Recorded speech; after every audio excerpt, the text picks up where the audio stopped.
Never knew my father. I never met him. I never talked to him. All I knew was stories about him. And he was an alcoholic and he did drugs. He was a foster kid himself and he lived a crazy life. He killed somebody. He his whole life was just sucked up into drugs and alcohol. And so all I had was stories about my father. And then my stepdad, he was an alcoholic too, and he used drugs as too. And where I grew up in the inner city of California in the Bay Area, and it was at the height of gangs in America. So everywhere I went, there was the Bloods, the Crips, the Norteños, the Sureños. Everybody had red or blue on. And then there was me, just this kid that wasn't a gangster, who was living in a home that was dysfunctional. And I had just tons of inner turmoil inside of me. My emotions were just going crazy all the time. And I was just always living in survival mode. I'd go to school and there would just be gangster kids trying to jump me all the time, threatening me. And I had to avoid that however I could. And because it was always like 5-on-1, and I didn't really have any friends or anything like that. It was just me, just trying to survive. And then when I would go home, my dad, he would be drunk and he'd be mad about something, and so it was just a super stressful environment all the time. And I just didn't fit in. I was just this forsaken kid and all by myself. I felt really, really alone, and nothing changed like that. That's just how I lived, and I just got by day to day until one day when I was in 7th grade, they introduced the school wrestling. They introduced us to wrestling. And so they did this game called King of the Mat. They brought all the kids from all the different, it was 6th, 7th, and 8th grade. So this middle school. And I went to a school called the Bulldogs. We were the Bulldogs. And they brought all the kids to this wrestling mat and they explained to us this game called King of the Mat. And you would have the 2 smallest guys and they would go wrestle each other. Whoever got the first takedown won the match. So that's how you won. If you took the other guy down, you won. And they would have the 2 smallest guys, the winner goes on. And the winner goes on all the way up to the biggest guy in the school. I was somewhere in the middle there. And at this point, I wasn't on anybody's radar. I didn't even exist. And it got to me in the middle. And then I beat everyone. I beat everyone in the whole entire school. And once I finished that and they declared me the king of the mat, I looked, and for the first time in my life, everybody's eyes, they looked at me differently, because everyone had always looked at me with just like disdain and looked down upon me and just looked at me as insignificant, as nothing, as like I didn't even exist. And I remember when I won King of the Mat, it was like all of a sudden everybody saw me. All of a sudden I just saw everybody look at me like, who is this guy? And then people started asking me, they're like, how are you so good at wrestling? And I was like, I don't even know. I just was born like this, And that was where I found my outlet in life and my path to being a warrior, a forsaken warrior. And so I had been forsaken, and on that day, the warrior in me was found, and I devoted my whole entire life to this. In 7th grade, I was like, this is the path that I'm gonna go on. And wrestling, that was my outlet. That was how all that turmoil and everything going on inside me, that's how I dealt with it. So after I was introduced to wrestling and I found my path in life to being a warrior, my mom and my stepdad, they finally split up. There was a huge blow up, and the police were involved, and My dad, he went one way with my brother and sister, and I went with my mom with my sister. And we moved to the mountains. We moved out to the middle of nowhere, to the wilderness. And when I got there, there wasn't any wrestling there. They didn't have a wrestling program at the school. And I had pretty much dropped out of school anyways. I was pretty much a dropout at this point. I wasn't going to school. I wasn't doing anything I was supposed to. I was getting into all kinds of trouble that I don't even want to talk about. But they didn't have a wrestling program.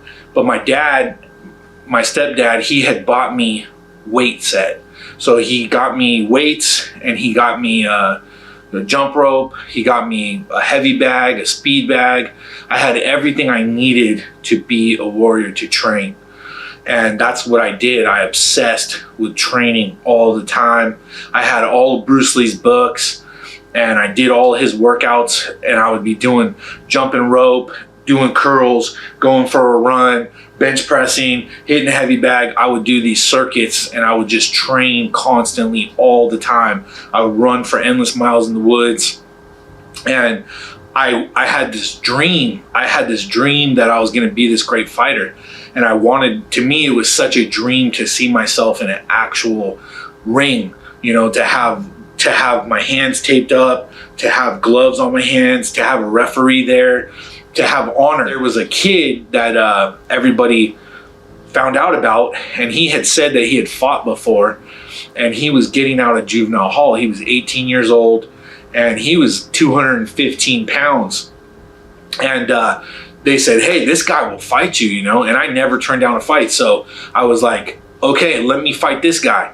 And so we set it up, and once he got out, the guy got straight out of juvenile hall, and he went straight to my house to fight me, and he ended up knocking me out cold. He knocked me out unconscious. And, you know, I couldn't believe that had happened to me, but it was my first lesson. It was my first lesson in that size matters, and power matters, and strength matters. And so I realized that I wasn't, even with all my skills, even with all my training, I wasn't strong enough to fight this guy. And so I needed to become stronger. So I stopped fighting, and I devoted myself completely to just lifting and getting bigger and getting stronger. You know, after living on the streets, you know, sleeping in my car, sleeping on couches, all this, like living this like homeless lifestyle, I was used to that. And so I ended up getting into the United States Forest Service. And in the United States Forest Service, you would just go out to the middle of nowhere, and again, you'd fight. You would fight a giant fire that was trying to kill everything. And so I loved that adrenaline rush. I loved that. And so I would go out into the middle of nowhere, and you would work 16 hours a day, and then you'd go and sleep in the dirt. You would just throw a blanket on the ground, and you would just sleep in the dirt. And for me, that wasn't even hard, because my whole entire life was way harder than that. Living with my dad, living with my uncle, it was harder than sleeping in the dirt, you know? And so it was easy for me. Being a wildland firefighter, for me, it was easy. And everybody used to, they used to laugh about it. You know, my captain, he used to say, like, Scott, he thinks this is like a vacation, because that's what I would tell him. I'd be like, oh man, I'm on vacation right now. I love the beautiful wilderness. I love being out here in the woods. And everybody was like miserable because we were sleeping in the dirt, and, you know, I was having a good time. And so that changed my life. Going in the United States Forest Service changed my life. And I met some really great people. And for a couple years, I was in there, and I continued to fight. So I would fight fires during the fire season, and then the off season, I would fight in cage fights still. And when you're in the Forest Service, you feel like you could do anything, because they give you the biggest task. Hey, you got to go fight this fire that's like, you know, 100,000 acres, and you got to go fight it and beat it. And you'd go and fight it, you would beat it. And so I started having this mentality, like I could do anything. I was like, I could do anything. And that's when I won my titles. That's when I won the Brass Knuckles Heavyweight Championship title, the Full Contact Federation Championship title, heavyweight title. and I won the Battle in the Berg light heavyweight and middleweight title. And so I won all these titles in all these different weight classes. I'll fight anybody, anywhere, anytime. And I accomplished all my dreams and my goals. And so, you know, when I was a kid, I dreamt of like fighting in an actual ring in a cage. And so here I was actually doing that now, and I became a champion. And so after I became a champion, I struggled with my motivation because I had fought for so long. That's what I had always done. You know, this path of a warrior, that once I achieved everything I set out to do, I struggled with my motivation to continue it. And so I kind of lost myself a little bit. And one thing I was searching for is I always wanted that just war. I wanted to have that fight, that just like the ultimate battle and the greatest fight of all time, you know, that tested my soul and my spirit and everything. And so that was very hard to find. I found that was very difficult to find, a fight where you're so well matched up against somebody like that. And so I kept fighting in search of that, but I kind of started to lose my passion and my drive. And so I had a, you know, up and down fighting career at that point, because I was searching for my reason. I was searching for my purpose, you know, because I became the warrior that I needed to be, and I was that, you know. And so I didn't need to accomplish that or achieve that anymore. I needed something else to accomplish and achieve. And so finally I came across Troy Wachowski in Spartan Boxing. And when I came across Troy Wachowski in Spartan Boxing, Troy, he had this vision. He was a fighter, and he had, you know, fought 150 fights, but he found a way to use this to build a gym. He built this boxing gym, and when I met him, he gave me the keys to the gym, and he said, "You could do whatever you want here. Whatever you want to do it. I give you the keys to the kingdom." And so I took those keys, and I just looked at his vision that he manifested. He had nothing. He started in a carport in a garage, and he manifested this gym so that he could reach the youth. Long before Spartan Boxing, there was Bulldog Boxing, and a young man named Troy Wachowski walked into that gym and found his destiny. Can you tell that story? I was just lost cause. I don't know. How old were you? I was about probably 9-10 years old. And were you already involved in gangs and stuff like that? Like, that's kind of... Well, my family was, and my sister, and just the people were around, and you know, it was just, I seen it every day, so it was easy to fall into it. And you know, I got older sisters and older brothers, so that's who I looked up to. And my parents worked hard, and they're always out of town. We kind of just supervised ourselves, and you know, did whatever we want. But our parents was trying to provide, so they're, you know, doing what they had to do. My dad was truck driving, my mom was going to school, and so it was a hard moment at the time for the family to be together in one place at the same time. So did you see a lot of people go into gangs that were your friends and people around you? Absolutely.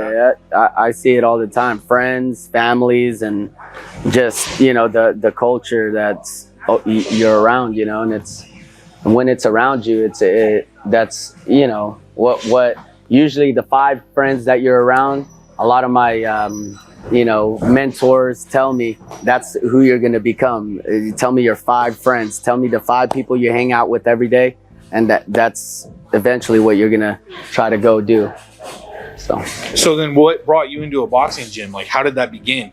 How did you, did someone bring you to it, or did you just see it? Or no, I actually got in a fight behind the school with these 2 twins, and that's how it happened. One of the neighbors seen me. His name was Ruben. Can't forget the name. And he rushed outside, and he was like, hey, and I thought he was like a teacher or. You gotta find Ruben and thank him. I know, I gotta thank Ruben. And he was like, no, wait, I just want to let you know that, you know, you got fast hands. I want you to take you to this gym that my son goes to. And that's how it started. And I fell in love with the sport once I walked in the gym, seen people sparring, people just, you know, the harmony of the gym, the sound of the bell. It was my place. It was like in harmony. It was my time to shine. So then that put you on the right track in your life, that gave you a kind of a life? Yes, I think that's when I found my purpose, like my passion. Just, you know, I had a lot of anger built, and I feel like, you know, if you get knocked down, it's how you're going to get up. And it's like all the rounds that you put in, all the work you put in, it's going to show when you step in the ring. So that's why I like boxing, because you can't play boxing. You could play basketball, you could play football, but boxing, you got to be able to put all the hard work, and it's all on you. And, you know, it builds character. That's why I love boxing. After Olympic trials, I wanted to turn pro and be able to, you know, succeed in my dreams and be able to, you know, provide for my family and also save some money to build some homes in the Philippines. But God had different plans for me. And I started a gym in my carport, in my driveway, had about 20 to 40 students after it started getting built from 2007 to 2012. And at that time, it was hard because there was no coaches coaching me. I was just training on my own, and we had kids from the neighborhood wanting me to train them. And that's how Spartan was born. And, you know, at the time I was heartbroken because I couldn't really train myself and try to go on next level, you know, boxing to where I could really pursue my dreams. So I wanted to be able to give back and give more than I could take and give back to my community, because I've taken so much. To meet the landlord, Larry Leonard. And so I went and met him, and man, he was an interesting man. He asked what my visions were, and he goes, I got another building in Medford. So I came here, and I already knew where the rings were going to be, the racks, and the other side over there was empty.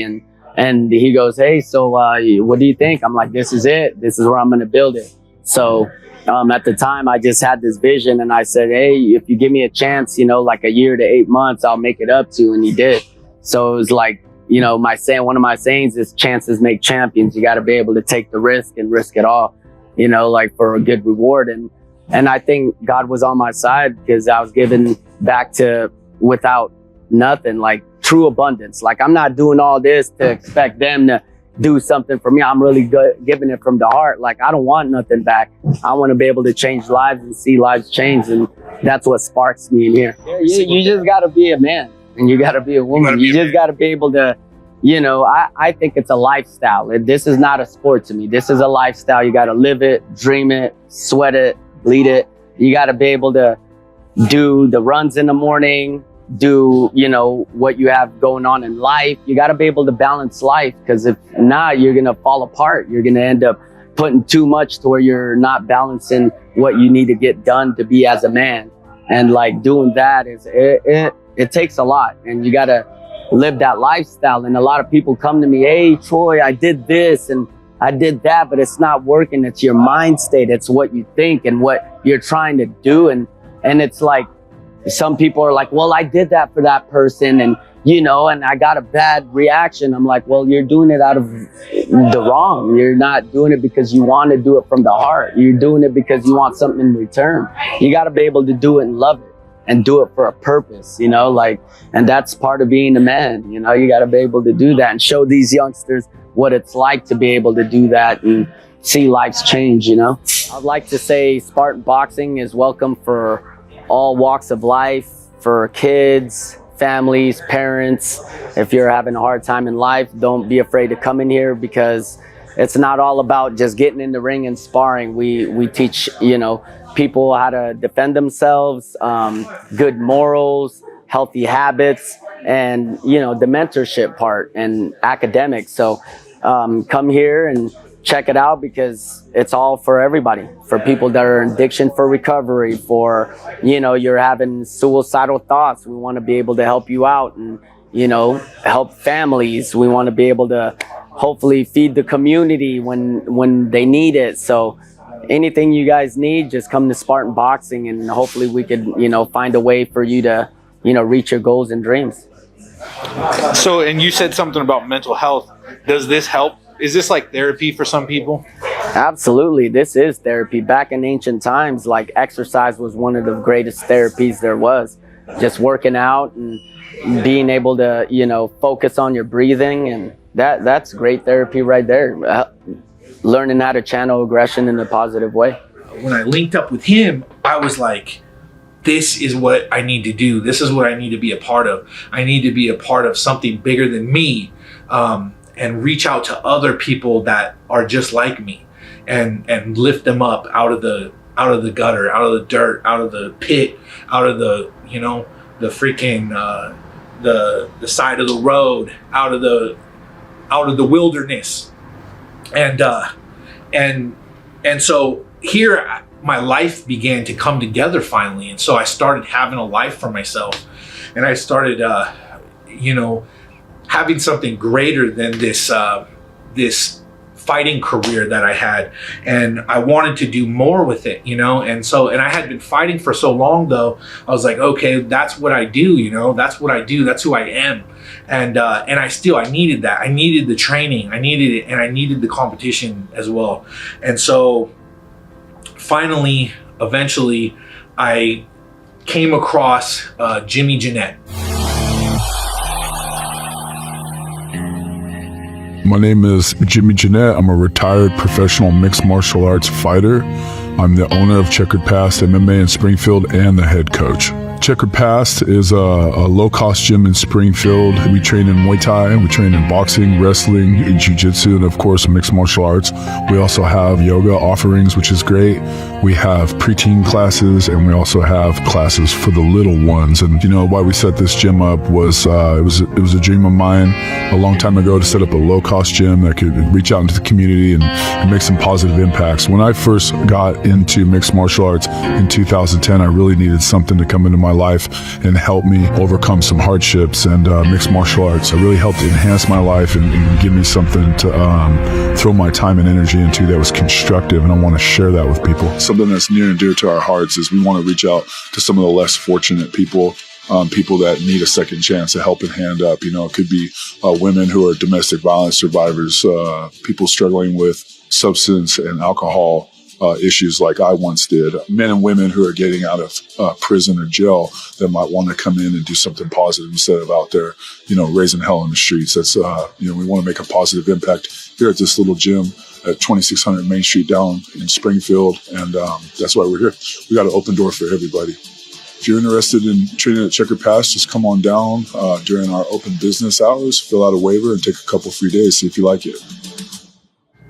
So when I connected with Jimmy Jeanette, I wanted to help him in his mission to reach people that were just trapped in drugs and alcoholism. And so I wanted to support him and be a part of what he was doing. And so I did seminars with him. I went with him while he spoke and he shared his message. And I just always encouraged him in everything that he was doing. I encouraged him in what he was trying to do, trying to better people's lives, to try to reach people that were in a pit and pull them out of the pit and put them on solid ground. And so I saw the greatness of what he was doing, and I wanted to be a part of that. And so I did everything that I could to support him. And one day, as a joke, he said to me, he said, "Hey Scott, you want to help me spread this message by fighting me for King of the Cage?" And without missing a beat, I said yes. I'm fighting Scott Davenport. He's a heavyweight out of Medford, Oregon. He's a smaller heavyweight. He stands 5'10" and he weighs about 230 pounds. I look at him as a guy that's going to elevate me up to the next level. Jimmy's pretty much every fight he's ever been in, he's been the main event. And I'm really excited to just get elevated to the next level, coming to King of the Cage. getting a chance to fight him. You know, people ask me that question all the time, you know, what kind of style do you have? Well, you know, the game's evolved. You know, everybody knows the four corners, you know, the boxing, the kickboxing, the jiu-jitsu, and the wrestling. You know, it's how we blend them together. In this fight, I'm looking to get Jimmy down to the ground and submit him somehow. I've been working on my submissions, like to get a choke, a Kimura armbar, any submission I can catch on him. Scott's an MMA fighter. He's got a lot of experience. He's got 25 fights total, from my understanding. You know, he knows how to get some finishes. I've been training in Brazilian Jiu-Jitsu for years, so I've been practicing my submission game, and I feel like, you know, it's one of those things that when it raises up to a higher level, you just elevate to another level, and people can't compete with you. It's a fight. You know, there's a lot of emotion, raw emotion. Normally I'll just go and take a knee or even sit down, you know, same kind of thing. I'm going to shake my opponent's hand before and after, and you know, at the end of the day, it's just all respect. And so after I fought Jimmy, it elevated me to a whole completely different level than I ever had been before. In so many ways in my life. One, I wrote a book. I wrote a book about my fighting career and about my quest for the perfect fight, is what I was searching for. I was always searching for this evenly matched bout between me and another fighter, where it was just a war that tested my spirit and my soul and everything inside of me. That was the journey that I was on. And so after I fought Jimmy, I was like, I got to get better. And so I set out to just become the biggest and the strongest version of myself that I possibly could be. And I achieved that. And I became the strongest fighter in the world because obviously there's Mariusz Pudzianowski, who was the world's strongest man, who became a fighter. But when he started fighting, he stopped lifting weights. He didn't even lift weights anymore. And so he was just a fighter who had been the world's strongest man in the past. But me, I was going to be my very strongest when I fought. And for 5 years, I did strength training and powerlifting and bodybuilding and strongman, and I competed, and I became Southern Oregon's strongest man, and I broke powerlifting records, state records. And I even ended up competing in bodybuilding competitions. And then I found that fight that I had been looking for, that I wrote this entire book, Mixed Martial Arts. I wrote an entire book on mixed martial arts about this fight that I was searching for. And I finally found it when I became the best version of myself I'd ever been. And so I got as strong as I possibly could. I was squatting 600 pounds, bench pressing 500 pounds, deadlifting 700 pounds, and fighting and training to fight. And I had, at Spartans Boxing, I had the best training camp of my entire life, where I trained perfectly and prepared perfectly for my fight. And I fought a war veteran, somebody who had even lived a crazier life than me, who had been over in Iraq and Afghanistan and had, been shot, been in gunfights and had bombs exploding and everything. And so lived an even crazier, more intense life than me. I found this opponent who was a great warrior, and he had all the skills in the world. He was a jiu-jitsu master.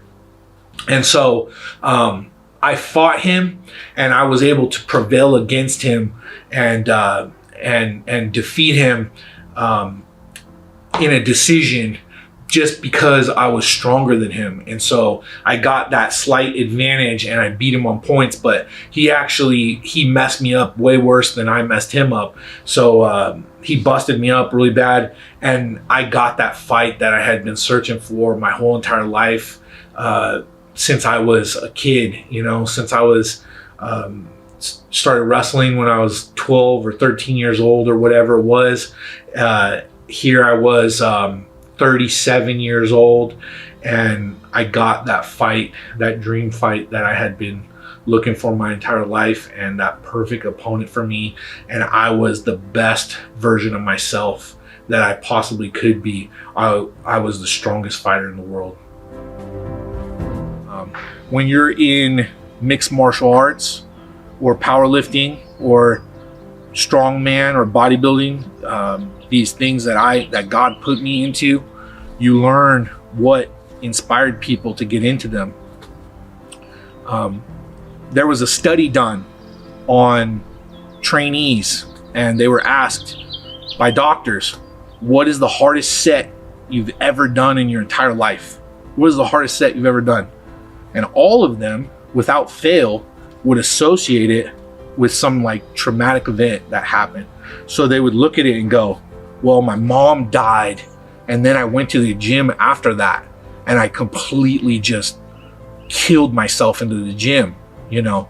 And so they would have this association with pain. They would have this painful, traumatic experience that drove them into their training and caused them to do something that they were never able to do before.